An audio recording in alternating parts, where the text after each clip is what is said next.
In the 1950s and 60s, segregationist whites waved Confederate flags and slapped defiant bumper stickers on cars declaring Mississippi the most lied-about state in the Union. Those were ways making a dig against African Americans who dared challenge racial oppression, and journalists covering the civil rights movement. Decades later, as Mississippi marks its bicentennial, the state is getting an unflinching look at its own complex and often brutal past in two history museums, complete with displays of slave chains, Ku Klux Klan robes and graphic photos of lynchings and firebombings. The Museum of Mississippi History takes a 15,000-year view from the Stone Age through modern times. The Mississippi Civil Rights Museum concentrates on a far shorter but intense span from 1945 to 1976. They are opening Saturday, the day before the 200th anniversary of Mississippi becoming the 20th state. The two distinct museums under a single roof are both funded by state tax dollars and private donations. Officials insist the museums are not intended to be separate but equal, in a state where that phrase was cynically invoked to maintain segregated school systems for whites and blacks that were separate and distinctly unequal. We are telling a much longer story in the Museum of Mississippi History. A much deeper story in the Mississippi Civil Rights Museum, said Katie Blunt, director of the Mississippi Department of Archives and History.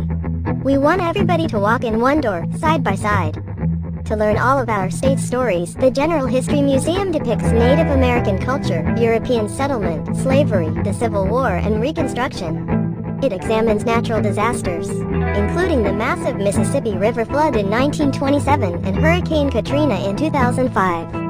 It also has only in Mississippi items, such as the crown Mary Ann Mobley wore as Miss America 1959. The museum's opening caps a year-long bicentennial commemoration. Some events have celebrated Mississippi's success at producing influential authors and musicians, such as William Faulkner, Richard Wright, B.B. King, and Elvis Presley.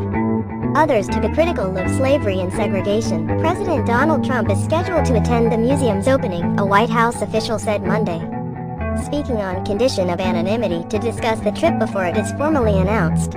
Republican Mississippi Gov. Phil Bryant, a Trump supporter, invited the president.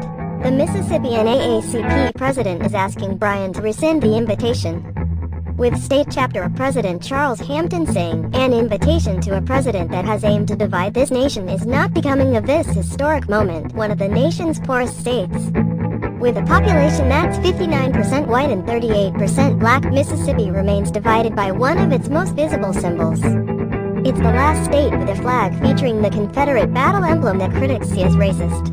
All 8 public universities and several cities and counties have stopped flying the flag in recent years. There is no flagpole outside the new museums. Ellie Dahmer, the 92-year-old widow of slain civil rights leader Vernon Dahmer, said the Mississippi flag represents an unabashed defense of slavery.